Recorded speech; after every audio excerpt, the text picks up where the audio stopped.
Hey, I'm Scott Jones from Emeals, and you're listening to Real Food for Real Life.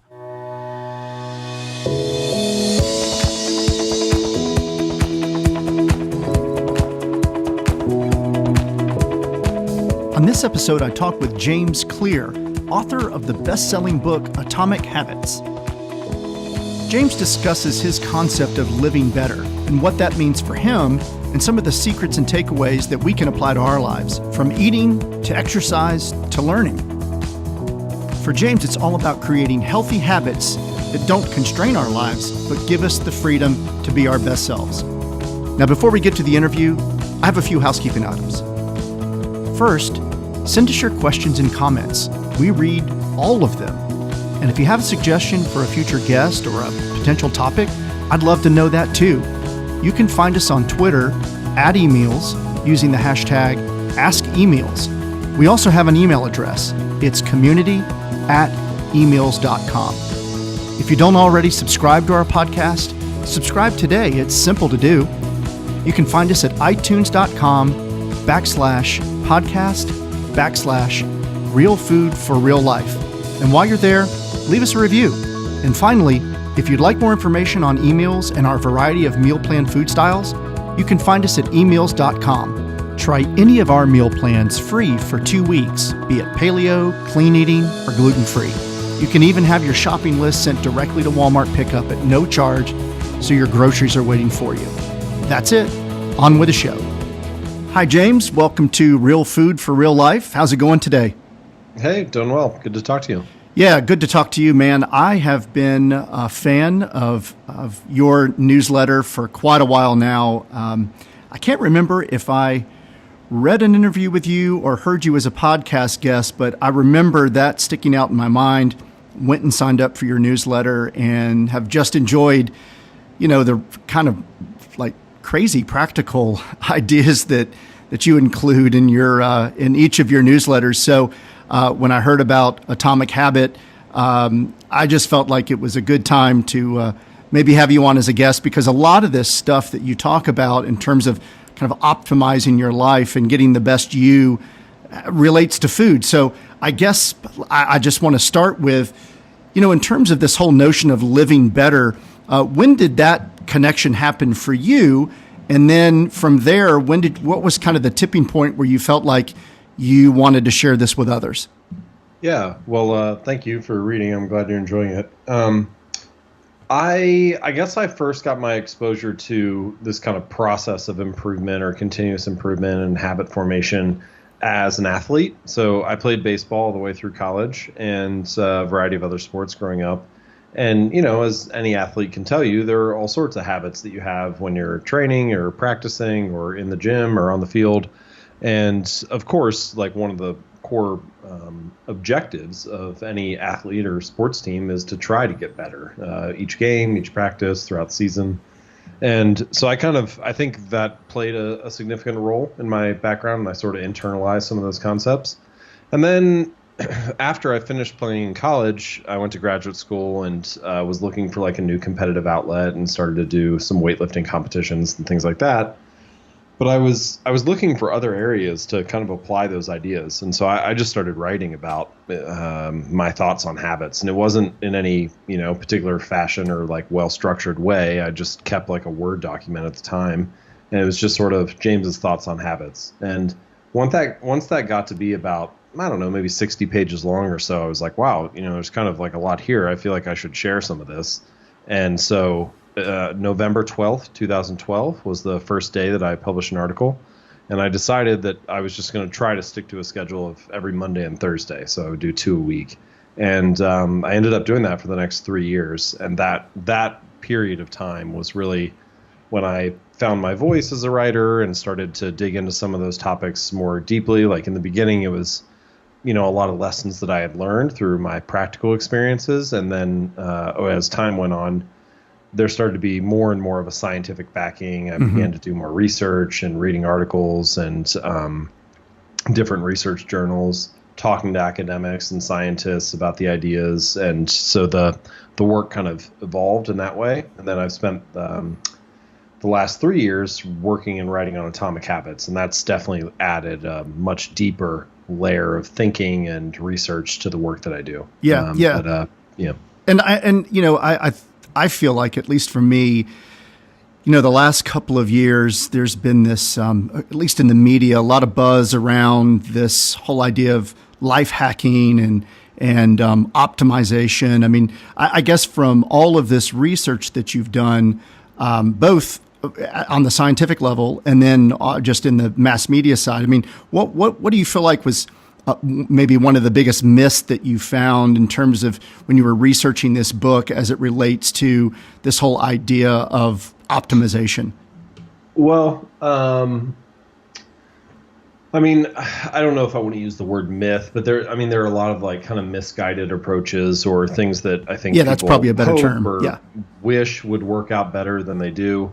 I mean, just on the biohacking or life hacking side, a lot of the time, we're trying to, I mean, humans are wired to look for the path of least resistance, right? So, and this is not, it's not uncommon, but it's also not a bad idea. It's a good strategy. I mean, you can imagine for our ancestors, if they were living on the savannah or something, well, why would you forage for food in a berry patch that's, 1,000 meters away when there's a berry patch 100 meters away, right? Like you would take the path of least resistance to get food and energy and so on. And that makes a lot of sense in daily life. But in the modern world, looking for the path of least resistance, it can also drive us to opt for things that promise something, but don't have much depth underneath. So this is why people opt for get-rich-quick schemes or radical, crash diets and things like that, when it isn't necessarily the healthiest or the best option. And so what I guess my answer to your question is that a lot of the best biohacking strategies are the most simple ones, the ones that aren't sexy. Like one of the best productivity strategies is get 8 hours of sleep each night. Yeah. But we spend all these hours reading articles on how to double your productivity or what kind of, ideal to-do list method to follow or whatever. And it's not that those things can't help too, but the improvement that they make is marginal compared to the significance of let's just make sure that you're well rested each day. Yeah. And I would totally agree with that, James. And I think, go back what I said earlier, one of the things that struck me most the first time when I got that first newsletter from you, it was, radical simplicity is what I would call it. I mean, I read it and thought, gosh, this is awesome and so practical. Yet the whole idea of the behavior modification part is what was so daunting. And we certainly see that in Emeals with our meal plans. We know from extensive survey data that having a plan helps promote that behavior modification. But, that's the hard part is like just stepping out and being consistent, knowing that you might have some wins and fails, but being consistent and intentional about it. Yeah, and so I think to tie that in with the previous question you asked, not only are basic fundamentals like getting enough sleep valuable for the most kind of valuable type of life hacks, but if we take that a step further and build on what you were just mentioning, habits and the fundamental routines and practices that you follow each day, while not being the sexiest or most eye-catching approach, are often the most effective one, especially in the long run. Like if you're going to stick with anything for more than a year or two, what you end up realizing is that the fastest way to get there is often the way that looks slow in the beginning. Like time is going to pass anyway. So showing up and getting your reps in at the gym, or cooking healthy meals, but not trying to like radically cut calories, but just like to keeping things at a sustainable level.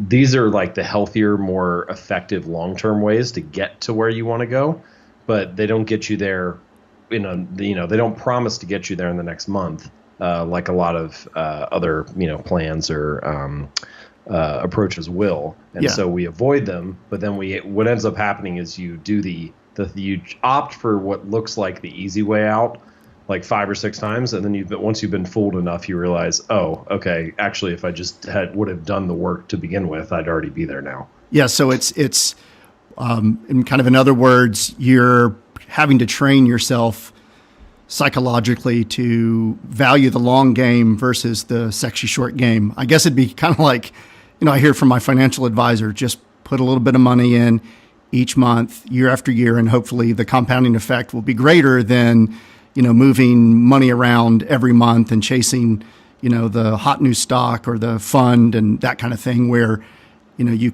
it's just not consistent. I think that's a good example. Like these principles apply in all areas of life. And basically what you're training yourself to do is not only to value the long run, but also to see the importance of decisions that are like 1% better on any given day. Right. Because that doesn't feel like much in the moment, right? Like, this is one of the challenges of habits is that like, what is the difference between eating a salad for lunch or eating a burger and fries? On any given day, it's not actually a whole lot. Like your body looks basically the same in the mirror at the end of the night. The scale doesn't really change that much. So on any given day, it's very easy to dismiss individual choices because that 1% better, 1% worse choice doesn't feel like much in the moment. But similar to saving for retirement or socking a little bit of money away each month, you turn around 5 or 10 or 20 years later and those choices have compounded and you realize, oh, wow, like it really did make a big difference. And so, I guess in that case, the cumulative effect could be either really beneficial or it's time to, go see the heart doctor.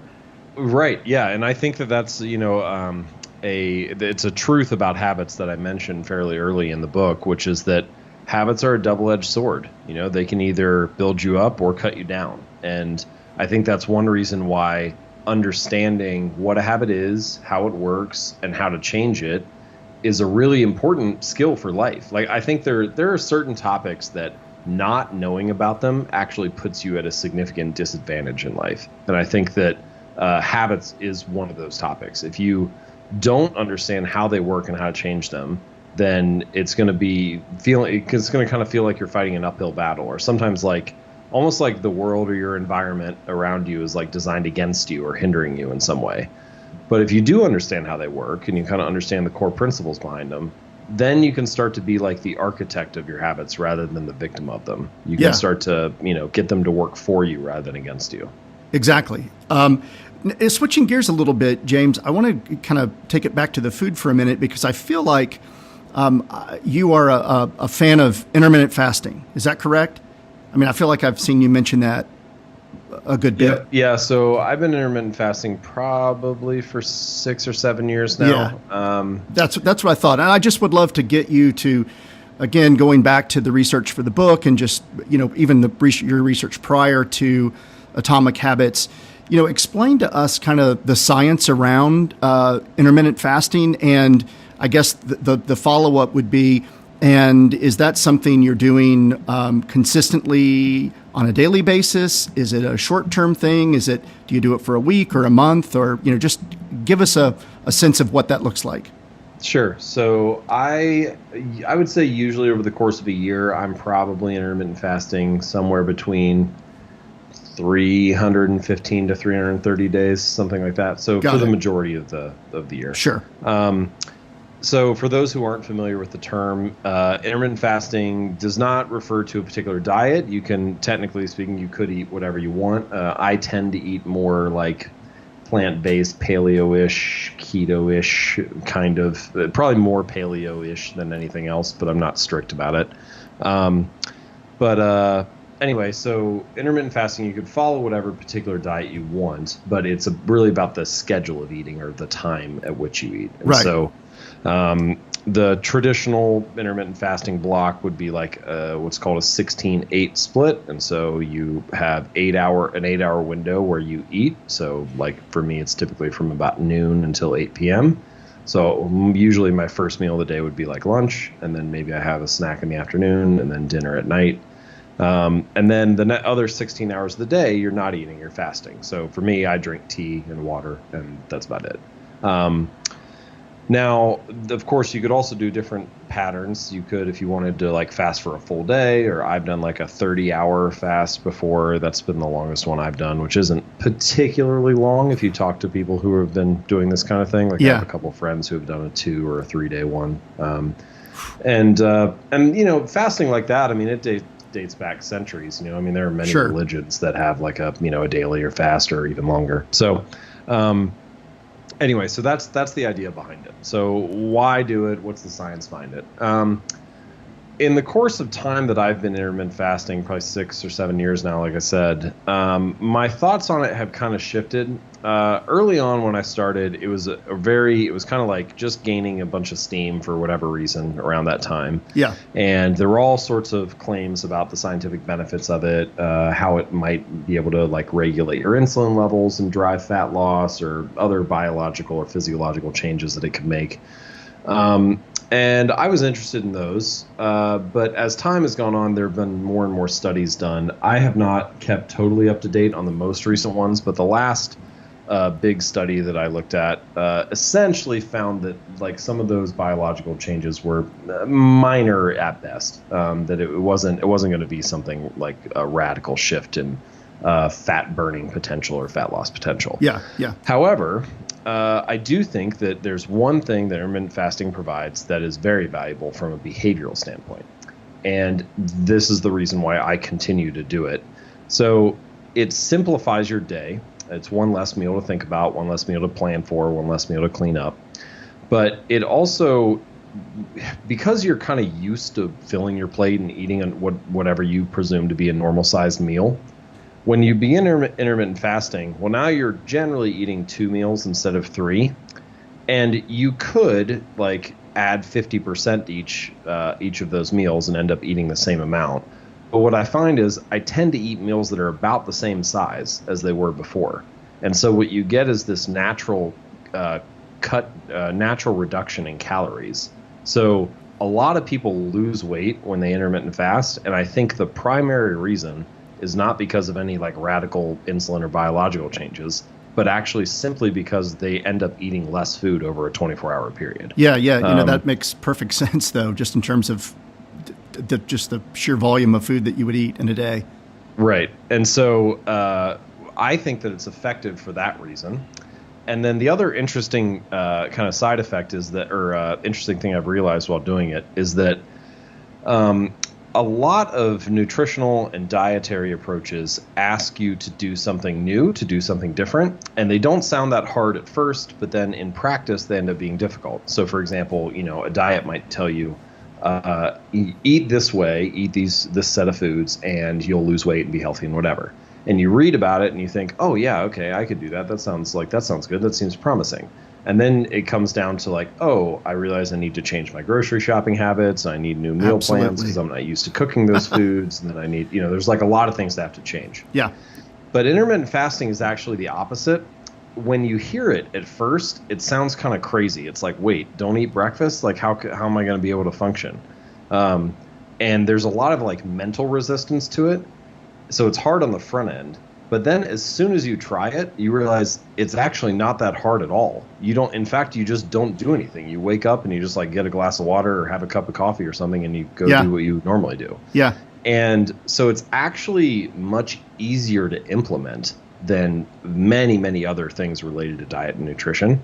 And so I think because of the ease of implementation and the odds that it reduces the overall amount of calories that you eat in a 24-hour period, combined with the fact that it simplifies your life a little bit and you don't have as many meals to prepare and clean and so on. Yeah. I think those are the actual reasons to stick with it. And then all the other scientific things are just kind of like on the margin and maybe they help, but they're not significant. Yeah. Yeah. I mean, I guess anecdotally for me, I do a highly modified version of that where I am basically trying to get in my last meal of the day around 6 or 6:30. And then I typically don't have anything until late morning.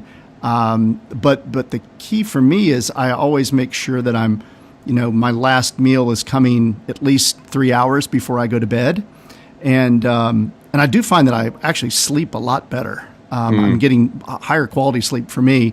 And for me, that's just, again, it could be a total placebo effect, but I do find that, that the latter, how that happens in the latter part of the day definitely gives me a better night's sleep. So Yeah, not that's sure how interesting. I've heard similar things from other people. I'm not aware of the actual research behind it, but if nothing else, even if it is placebo, it seems to be working for you. So that's Yeah. enough reason to stick with it. So again, in terms of food, James, like what are maybe would you say are the most important foods for you each day? I mean, in terms of, so you've kind of concentrated the window in which you're eating and effectively reduce the total of, overall number of meals that you have. But in terms of your just day-to-day, eating habits, what are those most important foods that you want to get in any given day?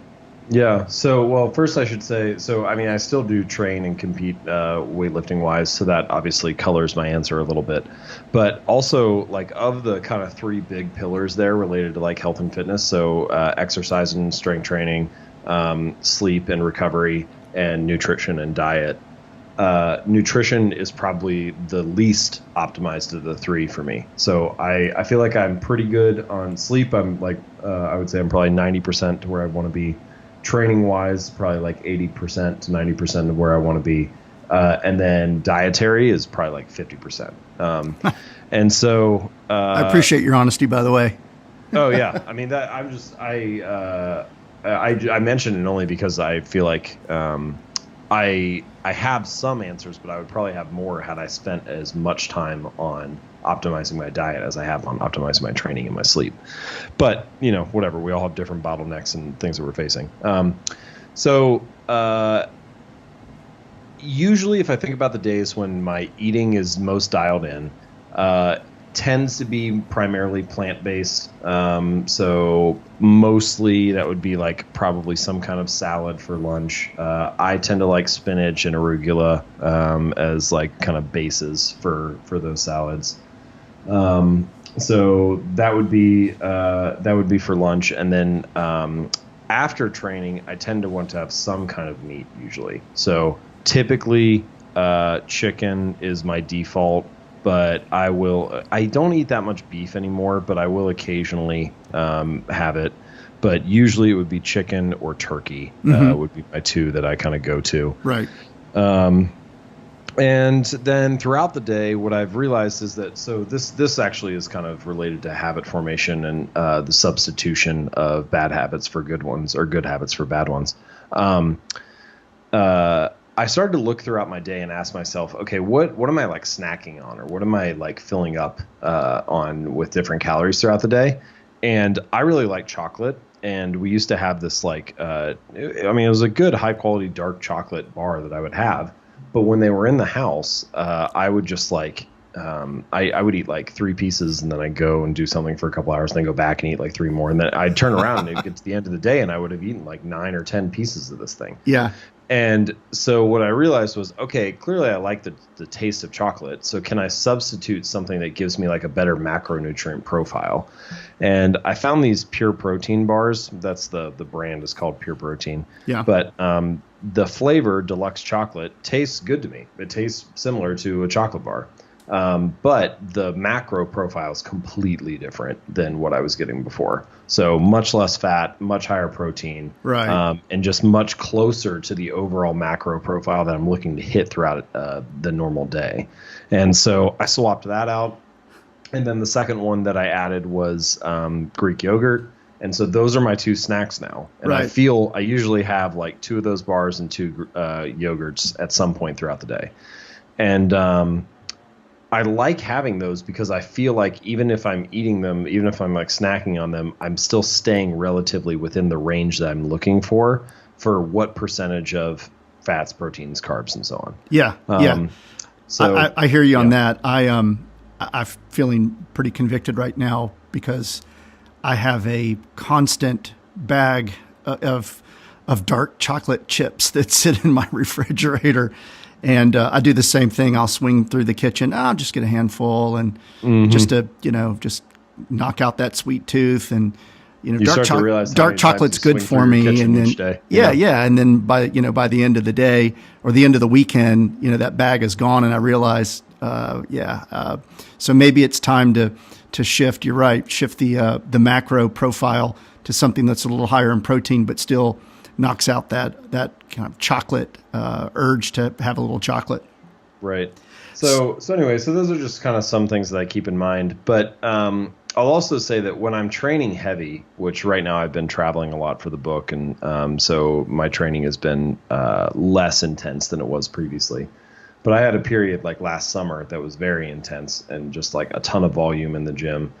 And so during those periods, I'm actually, what I find is a lot of the time I'm just focused on trying to get calories in. Right. I just want to eat a lot and sleep a lot so that I can recover and grow. And so those, basically what I'm saying is I kind of have seasons that I go through with my nutrition as well. You know, it's like, all right, am I in a training heavy season? If so, then maybe my diet looks a little different than it would otherwise. Yeah, it makes sense. And as I guess, again, back to your point, the key is to just maintain consistency. You know, regardless of what that diet looks like at that point, you're just trying to do more, you know, create more good habits than bad habits. Yeah, I think that's right. I like the substitution idea, which I just mentioned to you. I also like having healthy defaults that kind of, like when I wake up in the morning, I probably want something hot, like a hot drink that feels comforting. Well, I like having a default. I have this mint tea that I really like, and I like just having that. Like, let's have that loaded and available in the pantry, and I can just go get it as soon as the day starts. Yep. Because if I leave it up to like, oh, how do I feel today? Then it's like, oh, well, maybe I'll order a hot chocolate, or maybe I'll do, you know. And it's like, I don't. If the choice is already made ahead of time, it's easier for me to just kind of go on autopilot and do that thing, rather than letting my like whims or desires of the moment take me off course. Yeah, I agree. When we're talking to new subscribers, one of the things we encourage them to do, especially if it's one of our meal plans that focuses on like keto or paleo or, you know, low carb, something like that, or even low cal, is to make sure that that pantry is set up to encourage good habits, and that they're, you know, for the most part, removing those things that are going to cause them to trip up, and replace it with things that they know are quick and easy and enjoyable. But, you know, having a well-stocked pantry and keeping those snacks and little nibbles on hand are critical to the success of that habit formation. Yeah, this is a concept I talk about in the book that I call priming the environment. And you're basically trying to prime the environment so the next action is easier. And of course, there are tons of applications with this with food, like having the pantry stocked with healthy options is one. You know, you could, for example, on Sundays, you could like chop up a bunch of fruits and vegetables so that they're ready for the rest of the week. So that you get to Wednesday night and you're exhausted from a long day of work, but that primes the environment so it's easier to cook a healthy meal rather than be like, oh, I just need to order something. So those kind of actions, I think, those are good habits to get into because they make the future habits easier. Yeah. So James, about the book, Atomic Habits is a New York Times bestseller. You've been traveling around, doing lots of, interviews and signings and stuff. What is maybe the most surprising thing you've seen now meeting with folks who have read the book? I mean, obviously you went into it with a notion of what you wanted it to be, but now that it's out and you're actually hearing from people, you know, how's that reaction been? Well, I've been very fortunate. I mean, the reaction to the book has been very positive and fantastic, and just really, everything that I hoped it would be. And it's been really fun to see people enjoying the book and for it to be selling so well and people sharing it and so on. So that part's been very gratifying.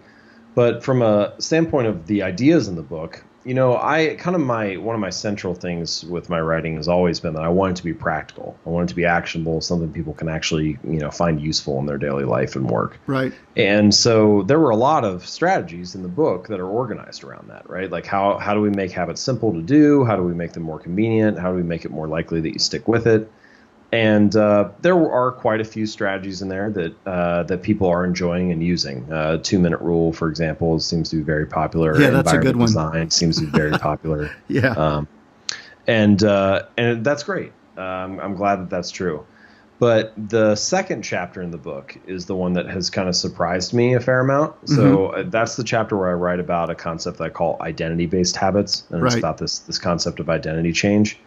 And what I've been surprised by is that was probably the chapter that was most philosophical, I guess, or like it's an approach rather than like a tactical thing, like follow this method or do this action step. And the philosophy seems to be resonating with people really well. And I'm surprised by the number of people who I've heard from that have said, this is actually how I was able to change. Like, this is what I did when I was able to quit smoking, or this is what I did when I actually lost all the weight. Yeah. And so that feels very affirming to me, because that part of the book felt like one that was more of a stretch, or like my own personal theory, rather than the rest of it, which was like very science-based. Yeah, well, that's cool. I mean, that's got to be a bit of an affirmation and validation that, not only you've been able to, compile really compelling scientific evidence, but you're also thinking just in your own head, you've got some important notions and ideas that you feel like are have the kinds of relevancy that give people success. Yeah, it is nice. And I think also the ultimate test of any idea is whether it works in the real world. Yeah, heck yeah. And so to be able to hear stories from people, like I also hear a lot of people say things like, I had a speaking event earlier this week, and a guy came up to me afterward and said, like, I used some of this in my marathon training. Now, he hadn't read the book, but he had been using some of the ideas. And to me, that's very affirming, because what I want is to be able to share ideas that actually work, right? That people actually. And so whenever someone comes up to me and says, I hadn't heard about these two, but the other three things you mentioned, like, I definitely use that. Yeah. That is like another vote for me, like, okay, you're on the right track. Yeah. And so getting a lot of that feedback feels good too, because it feels like, okay, a lot of people are using this in different contexts for different goals, and so these principles seem to be sound and true and useful. Yeah, that's just great, James. I'm thrilled for you. I mean, it's a terrific book, and again, I think for anyone looking to kind of cut through the clutter and get, it's still not easy. You still got to do it, but I think as we've discussed, the way that you approach it is very real world and very practical for anyone. So I'm glad the book is doing well, and I absolutely appreciate you coming on the show today and sharing a little bit about what's inside the book, and so folks can get a slightly deeper look at who you are and kind of the way that you think. And we'll have in the show notes links to your website, how to get the book. Obviously, so people can sign up for your newsletter. I literally, like I said before, I mean, I look forward to. There are a lot of things that I sign up for that I don't always look forward to landing in my inbox. Your newsletter is one of them. It's fantastic. So we'll have all that in the show notes. And just want to say thanks for joining us today. Oh, wonderful! Thank you so much, and I appreciate the opportunity. You've been listening to Real Food for Real Life. Subscribe today and you'll never miss another episode. You'll also have access to past episodes with terrific guests ranging from cookbook authors to paleo experts, clean eating experts to fitness pros. You can find us at itunes.com/podcast/Real Food for Real Life. And when you subscribe, be sure to leave us a review. You can also find us on other popular podcast apps like Stitcher and Google Play Music. If you have questions about this episode or our podcast, feel free to email me at community@emeals.com, or you can tweet them to me at Emeals using the hashtag #AskEmeals. To get more information on Emeals and our variety of meal plans, visit us at Emeals.com. Until next time, I'm Scott Jones. Thanks for listening.